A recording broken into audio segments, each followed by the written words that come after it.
Hello students, we are discussing about environmental issues. In that, I already completed air pollution and also noise pollution, and now I am going to start the third topic of this chapter, that is water pollution. Water pollution basically means addition of organic and inorganic chemicals or some biological material which change the physical and chemical properties of the water. Then that is called as water pollution, where in 1974 Water Act, that means it deals with prevention and also control of water pollution. It recognized how water is very important, and then it started taking some safeguard measures towards that. It is started in the year 1979, and there are three types of water pollutants are there. The first one is physical water pollutant, second one chemical water pollutant, and the third one is biological water pollutant. Now let us take the first one, physical water pollutant, which includes hot water which is released out of thermal power plants and also nuclear reactors and also oil spill. And both the topics we are going to discuss in a very detailed way just after 15-20 minutes. And next one is chemical pollutants, which includes industrial wastes, inorganic components such as phosphates, fluorides, etc., biopesticides, and also heavy metals like mercury, lead, etc. And biological pollutants are also one of the major pollutants that causes water pollution. That includes bacteria, protozoa, and virus and some other pathogens. So these are various types of water pollutants that creating hazardous effect to the mankind. Now let us take few more details of this water pollution. Now, the first topic of this water pollution is sewage. Basically, you know what is sewage? Sewage means the domestic impurities. Let us take vegetable waste and also some wasted food. Sometimes we will cook more. Somehow we can't be able to finish that much amount of food material, so we will wastely throw it, and that is also comes under domestic waste. And we will cut the vegetables, the complete vegetable. If you bring some cabbage or brinjal, some part or other part it will be wasted, and that is also comes under domestic waste. So these domestic wastes, they comes under sewage. Now even 0.1 percentage of impurity also, it creates lot of hazardous effect in the water, which makes that water to unfit for the human use.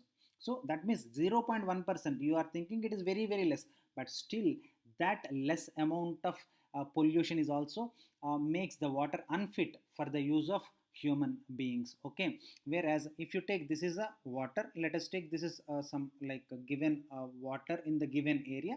So in this 99.9 percentage it is pure, but only 0.1% is it is impure.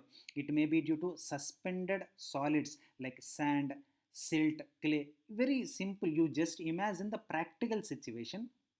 For example, if you are very thirsty, if I give some water with clay with some silt particles, will you be able to have it?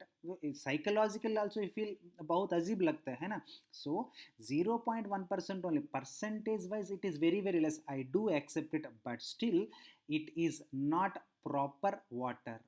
Now colloidal matter like fecal matter, bacteria, some cloth particles, and also paper fibers, and even dissolved material like nutrients like ammonia, phosphate, sodium, and calcium. So these are various sort of immunities that pollute the water.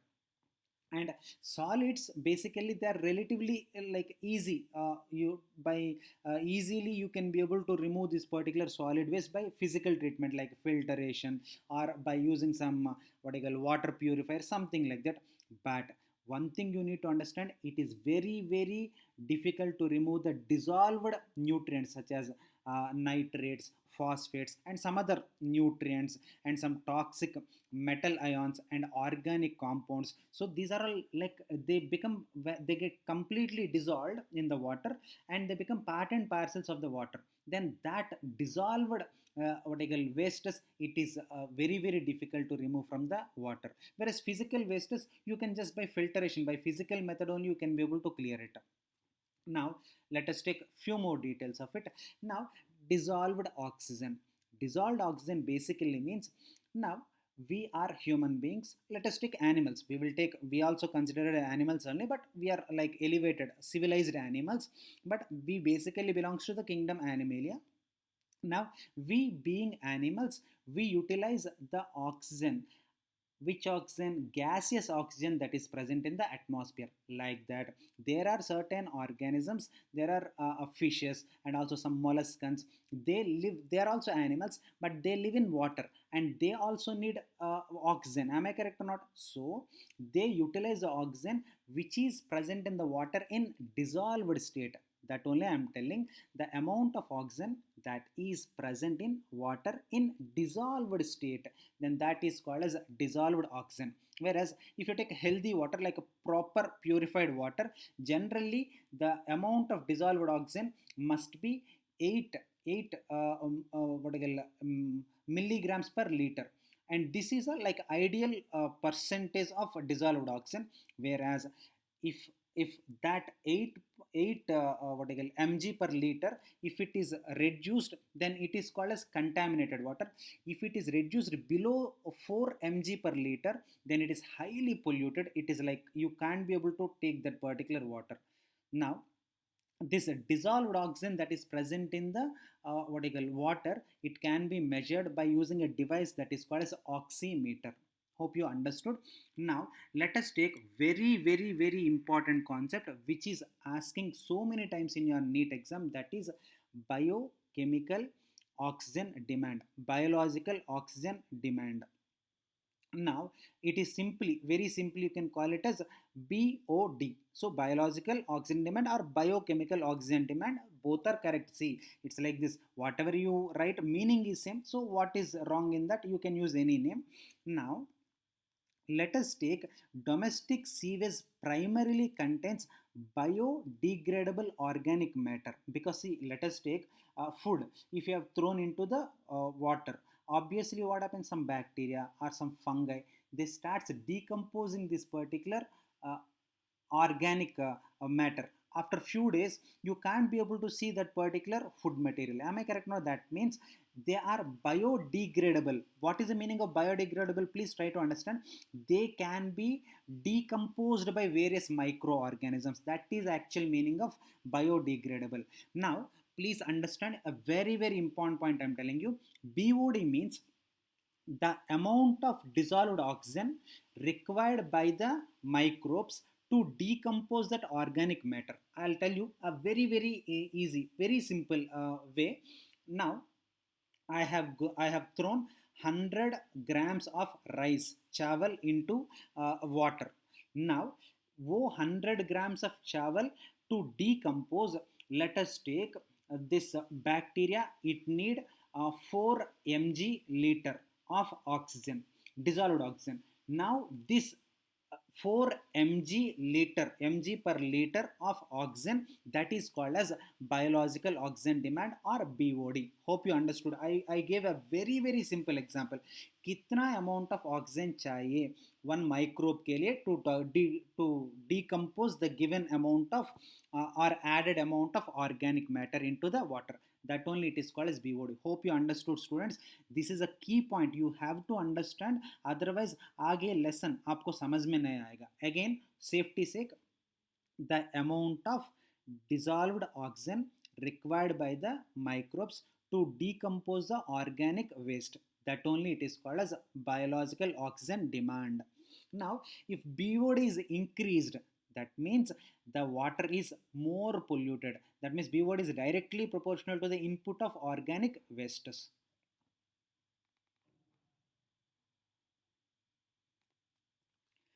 Now let us take this is one graphical representation. Let us imagine this is a lake. In this lake you added lot amount of sewage. Now if you add, so see, please try to follow my arrow mark. Now let us take, this is a lake, and this is the amount of sewage that you added into the water. When you add this much of sewage into the water, now what happens, these microbes, they starts decomposing this particular organic matter. Now what happens, slowly the dissolved oxygen decreases, but you can see the other hand, the BOD it is increasing. So here this is indicating, this lowering it is indicating the amount of dissolved oxygen it is decreasing, but this what I call elevation, it is showing the amount of BOD it is increasing. Hope you got my point. Now let us take this blue color line. The sewage is very less, so the dissolved oxygen is more and the BOD is very less. So hope you understood. This is a graphical representation, and the summary of this is BOD is increased, uh, uh, uh, like uh, BOD is increased, dissolved oxygen is decreased. That means the more amount of BOD is increased in the water, that means the amount of dissolved oxygen is decreasing in the water. Now, higher amount of organic waste increases the rate of decomposition in water. So, oxygen is rapidly consumed by microbes. So, thereby it causes the rapid decline in the dissolved oxygen of the water. Hope you understood, students. So, this is a very important graph. Either in theory also, even in your NEET exam also, this is many times asked question. So, you need to remember this graphical representation. Hope you understood. A very easy way I told. See, let us take this red color mark. This is the amount of sewage you added. Okay, more amount of sewage, so dere it results in the decrease of the dissolved oxygen, and the BOD it is increasing. Now if you take this blue one, sewage is less, so dissolved oxygen is more, and what I call and BOD is very less. Hope you understood. Now, the next topic is algal bloom. Algal bloom means, now, for example, if you added some domestic waste into the water, obviously domestic waste, it starts decomposing. When it started decomposing, the organic matter it will be added into the water. Am I correct or not? When the organic matter it started adding into the water, by utilizing this particular organic and also inorganic matter, these algae at once they realizes their reproductive potential, and they start increasing rapidly. See, earlier very less number of algae that is present in the water. Now due to the addition of the sewage, lot of algae it is increased at once. So this is sudden increase in the number of algae due to the addition of the organic nutrients into the water, and that is called as algal bloom. Now you understood, I think so. Now algal bloom, it obviously decreases the water quality, and also many fishes they will die. See, you can see, because of this what I call algal bloom, see this person is holding this particular contaminated water. Now because of this, sometimes they release some certain toxic substances that kills this particular fishes. Or sometimes what happens, because it occupies the topmost layer, now it obfuscate the entry of the oxygen into the water. So the organisms which are present below the water level, they can't be able to get the sufficient amount of oxygen. So this is the way algal bloom is a very hazardous to the life of the other organisms. Hope you got my point. Whereas sewage water, it also brings so many diseases amoebic dysentery, and also typhoid, jaundice, and also cholera. So this many infections it will be coming out of this contaminated water. Now the most important point, that is what I call terror of Bengal. Basically this is water hyacinth. We will call it as Eichhornia.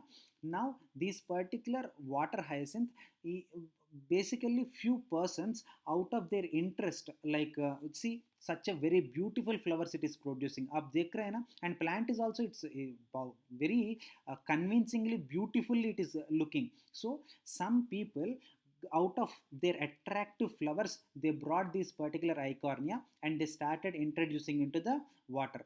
But they did not realize this is a voracious, very, very rapidly participate in the reproduction, and just in like a few days only it can be able to occupy the complete surface of the water. This point they did not realize. Out of their they just attracted towards the beauty of the flower, and they thought that if we bring that particular what you call species to our water bodies also they look so beautiful, this only they thought. But later this only became a great threat, because all these particular Eichhornia they started replicating very rapidly and occupied the topmost zone of this particular water. So it stopped the entry of the oxygen into the water, so that the animals like molluscans and also some fishes who are present below the bottom of this water, they are not getting the oxygen, and it results in the mass death of all that particular organisms. So this is called as terror of Bengal. Hope you understood. Okay, now let us take industrial wastes. Industrial wastes are very, very harmful, because till now I explained the biodegradable what I call pollutants, but now I am explaining bio non degradable. That means industrial wastes, it includes this mercury, DDT, and also some aluminum and mercury. And so these are metals, heavy metals. They cannot be able to decompose by any microorganisms. These bio non degradable substances are very, very hazardous, so many times hazardous when you compare with biodegradable what I call pollutants. For that, to explain how dangerous they are, I brought one example. Directly I have taken it from what I call our NCERT textbooks. You need not to search anywhere. This is example, it is present in your NCERT textbook. That is biomagnification. Now let us take students, I am showing this diagram and I am explaining, so I am not going through this theory, because whatever it is there in this diagram, that only it is there in this theory. Now let us take, this is a water. In this water some DDT is added.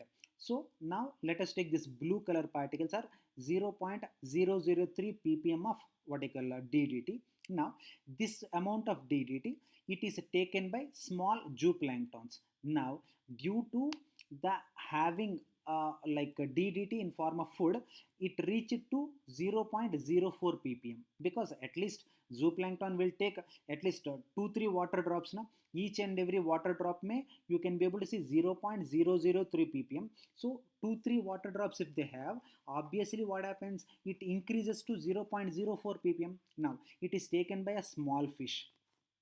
When it is taken by small fish, it takes at least 10 zooplanktons na? So when it is taking 10 zooplanktons, 0.5 ppm it is increased. See, either started from 0.003, now it reached to 0.04, now it reached to 0.5. So धीरे धीरे बढ़ रहा है, आप दिख रहा है ना. So you can be able to notice ना, it is increasing. Now this small fish, it is taken by large fish.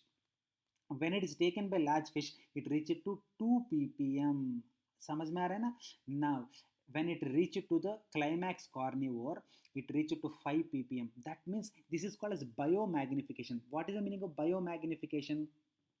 When it is transferring this bio non-degradable pollutant, when it is transferring from one living organism to another living organism, the intensity, the percentage of this particular waste, it is increasing. धीरे धीरे बढ़ रहे हैं. And it started from, it is very, very minor, very, very less than what I call negligible ppm, that is 0.03 ppm to 25 ppm. So इतना इतना बड़ा हो सकता है. So this is a very, very important point. That's why it is called as biomagnification, because when it is transferred from one organism to another organism, the toxic level, it is increasing. That's why what is the meaning of magnification? Basic idea, increasing. What it is increasing? Biology. In the living organisms it is increasing. That's why it is called as biomagnification. Basically many heavy metals they causes biomagnification, but the most hazardous biomagnification, it is usually caused due to mercury and DDT.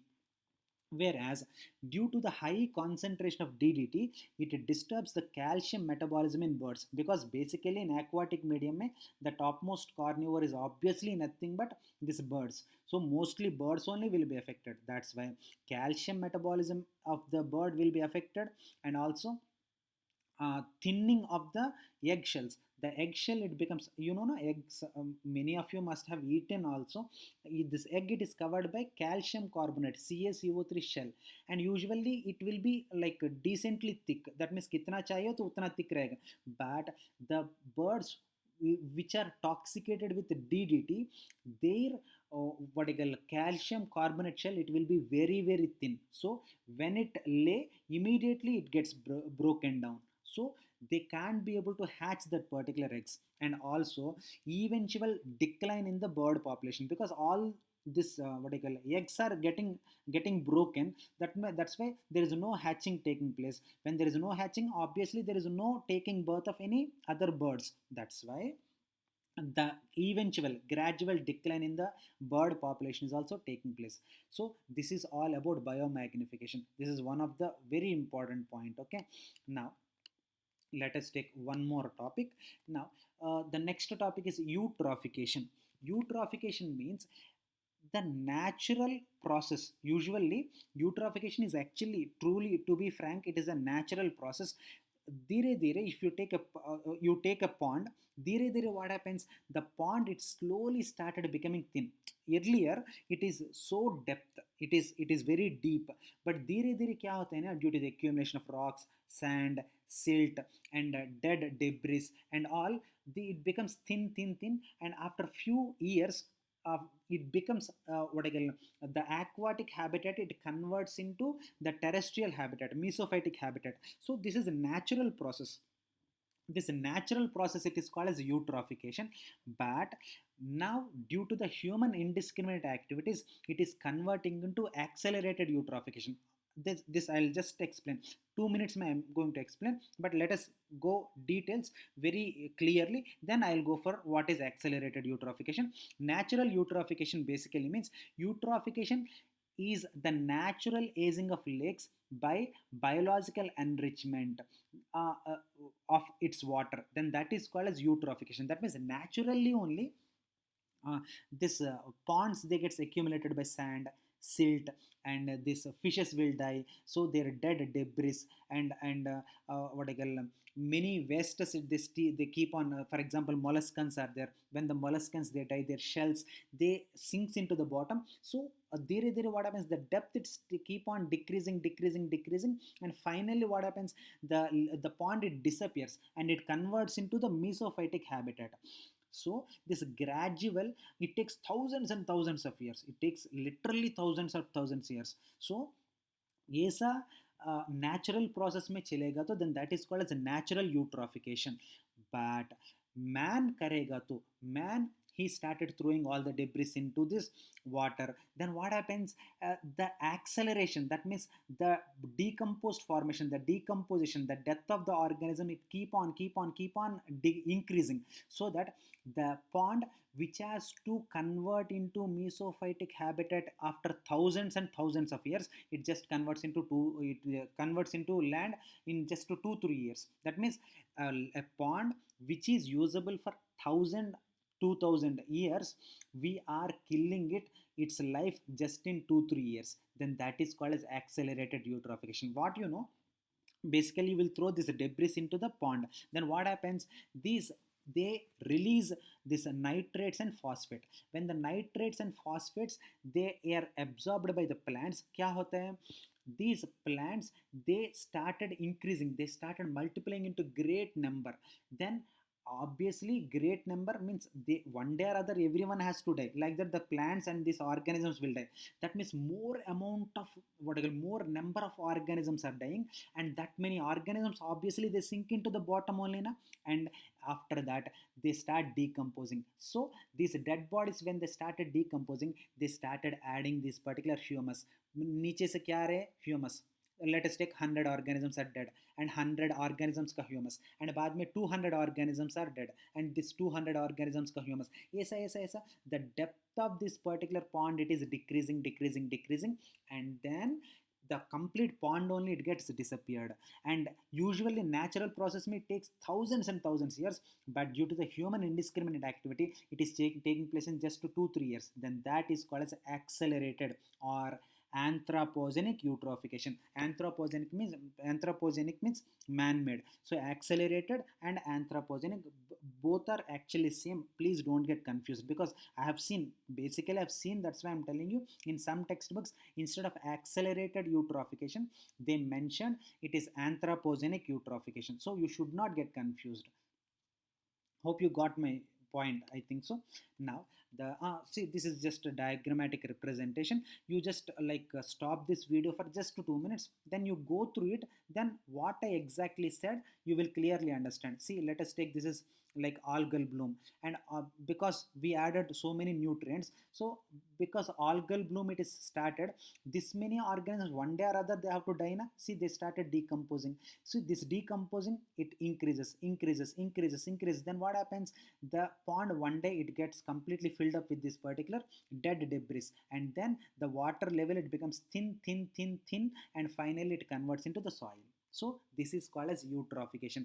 So actually this by nature also it takes place, but by nature if it takes place it takes thousands and thousands of years, but man if it accelerates it takes just have in 2 months also we can be able to, because man इतना greedy है. So man इतना what I call selfish है, so obviously कर सकते हैं ना.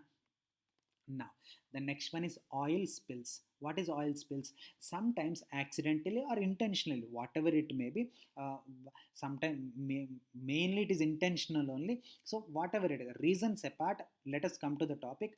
The oil they get, they completely occupies the topmost layer of the water. See, this is a water body.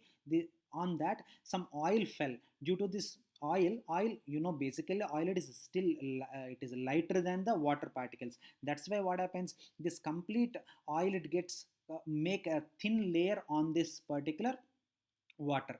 Now what happens, because oil is a lubricant, it don't allow the oxygen to get dissolved into the water. So the organisms which are living in the water they start suffering from oxygen depriving, and all will undergo mass death. And this is all a hazardous effect of this particular oil spill. See, you can see one bird, somehow it's for collecting some fish or something, but because oil it is there it couldn't be able to get, and it gets stuck and it is dead. So now the oil spill is accidental discharge of petroleum in ocean or estuaries causing oil pollution of marine ecosystem. The oil, this spilling from oil refineries and also offshores, oil minting, they contribute the oil pollution affecting the phytoplanktons, fishes, and also marine birds, and also even coral reefs. And the oil being lighter than the water, it spreads as a thin film that is called as oil sleek. So this thin layer of the oil that is present on the water, it is called as oil sleek. Hope you got my point, students. Now, the next topic is integrated wastewater treatment. That means how to clear this particular what I call wastewater, and again we can reuse it, and that only it is called as integrated wastewater treatment. It is basically a case study. I'll tell you very detailed way. Definitely you will understand. Basically, the intention, the central idea of this particular case study is how to would stop the wastage of water. Again, the used water we need to use it again. That means reusing of the water should take place. एक ऐसा कैसे होता है, and that only the basic concept of this particular case study. And actually this case study was initiated by a town of Arcata. This town of Arcata, they actually collaborated with what I call Humboldt State University. So in Humboldt State University, that means they made collaboration. That means they started associating with each other, helping each other, and they started a treatment called as integrated wastewater treatment. Very simple. By seeing this name, don't get worried. It's a very, very, very simple what I call treatment. In that only two steps are involved. First step is the conventional sedimentation. That means they collect the lot so much of water which is used in the complete town. पूरा town में कितना houses है, कितना आदमी है, all these particular houses का water they will collect it in one area and they will sediment it. You know what is the meaning of sediment na? They will leave this particular water for around 5-6 days or 2-3 weeks like that only, so that what happens, the dissolved substances they started sinking into the bottom, and they slowly dheere dheere they will collect the upper water and leave this debris down only. That is called sedimentation. The sedimentation also I need not to explain itna detailedly. Sedimentation basically means settling the water, allow the water to settle for 2-3 weeks, and then after that the what I call the minute particles they start sinking into the bottom, and the water part it floats, and dheere dheere slowly will remove that particular water. And filtering means you will take some filter. How you will filter the tea? After your mothers are preparing tea na, how after making tea they are clearing, they are filtering na, like that you will filter this particular water or add some chlorine. By chlorine treatment also you can be able to what I call clear the water. And after that, development of series of 6 connected marshes over 60 acres of marshland. That means I'll tell you, six like slots. They made some 6 segments. In that 6 segments may they added plants like algae, fungi and bacteria. Now when this water it is passing through these particular 6 chambers, that means six what I call chambers, that is 6 slots, what happens, this algae, fungi and bacteria, now first they entered into first slot. Now this algae, fungi and bacteria they start attacking all these particular dissolved wastes, and they started consuming it. And now the contamination it is reduced, it's little more less, and then they will shift into another tank, and again this algae, fungi, bacteria they attack, and they start consuming this particular what I call organic matter, and again the contamination it is reduced to still more less, and then it is passed on to the next one. Like that they pass it for 6 blocks, six what I call sediments. And sir, why 6? Obviously when you are listening आपको definitely doubt आएगा क्यों 6? Just for ultra clarity. It's like first tank mein if you clear, the contamination will be reduced to only 50%. Second tank mein it will be reduced to 60%. Third tank mein it will be reduced to 70. Fourth mein 80. Fifth mein 90. In sixth tank, last tank mein 100% of the water will be purified. And these marshes also constitute a sanctuary, in that so intelligently they started taking care of some fishes, animals and birds. And to save this particular animals and also birds and also fishes, they made a group of some citizens. They named it also. See how intelligently they made. See, actually this don't need intelligence, they need some like common sense, that if we save the nature, and nature will save us. Itna common sense they used it, so that they made a group. That group it is called as Friends of Arcata Marsh, simply called as FOAM. Friends, FOAM, of the Arcata Marsh. So now they made a very small group of citizens, and these citizens, let us take 100 people are there in this particular group, and these 100 people they take care of this particular what I call whole treatment. And of course they will be paid also. Freely they don't do. Of kitna interest hai, but they need to maintain their lives na, they need some money, so obviously they will pay that some token amount. So that is obviously there. So this is a very interesting and also successful, a wonderful project that is launched by this town of Arcata, and of course associated by, collaborated with Humboldt State University. But I am telling you, this is a super successful treatment, a case study I can see. Now the last topic of water pollution, that is ecological sanitation. Very simply we can call it as ecosan. This is with this we completed water pollution. Only air pollution is a bigger one. You see, I took air pollution in two classes, but sound pollution I just completed in 20 minutes. If I'm correct, less than that, I exactly don't remember. Even the water pollution also maybe 30-40 minutes I finished, because basically all the other chapters of what you call environmental issues are very very small. So let us take the last topic, that is ecological sanitation. Very simply you can call it as ecosan. In this, what happens, this recycling of this particular organic matter, the waste material, let us take human excreta is there. Basically what is human excreta? You are biology students, you know na. So the undigested food material, it comes out. So if the undigested food, it stay in your body, then what happens? It leads to so much of complications, understanding it. Like some pathogenic infections will come, and the gastrointestinal tract problems will come. So the undigested food material, it has to come out in form of excreta, in form of feces, or in form of urine, something like that. Now that undigested food material obviously it is nutritious, but the thing is, your body, it like it has capacity to digest, and itna finest digestion it cannot be able to do. That's why it is releasing some excreta. So excreta obviously it consisting of some organic matter. Now what they thought now? Now let us take all this human excreta in a place, like they collect all this particular human excreta, and they converts into the compost.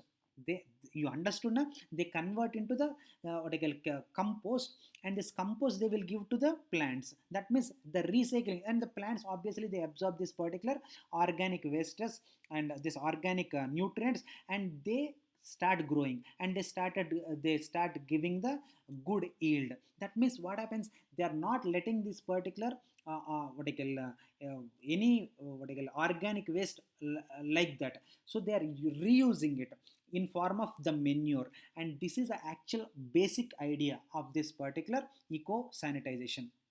Eco sanitization, it is a one of the very very successful. The earlier case study, this what I call integrated wastewater treatment, is also very very successful, and it is getting implemented. And students, I'm telling you now, this right now they are implementing it. It's not like once upon a time they implemented, or once upon a time they tried implemented. Yes, bilkul nahi. Right now also these projects are actually going on. Even if you want, that's why I highlighted it also with some other color, if I'm correct, it is green or purple color. So this ecosan toilets, they are used in Kerala and also Sri Lanka. Right now they are using it. That means live projects chal rahe hai abhi bhi. Very simple. They made a pipeline. All the toilets are connected to a simple pipeline, and all this debris, human waste, is collected to a like one area, and after few months they are closing it for 1 year. And in this 1 year mein, what happens? All these particular manure, all these particular wastes, it converts into a dry compost manure, and this dry compost manure, they are utilizing it to grow the plants. So this is a very very efficient technique, and practical technique, easy technique, cost effective, and also hygienic, and also practical. Like in whatever the way you see, it is very very convincing project. And by this kya advantage milega? Protect the environment and conserve the water, and prevent the disease by what I call minimizing the entry of pathogens into the water cycle, and thus promoting the what I call human health, and recycle the nutrients and organic matter. So this many uses are all there. So this is all about water pollution, students. Hope you understood. Very very easy talk. Basically water pollution and noise pollution, even actually air pollution is also very very simple, but it is a little big. That is the only point. And even next class I'm going to explain about soil pollution. That is also very very easy, to be frank. So hope you understood, and next class I'll come up with soil pollution. Thank you so much.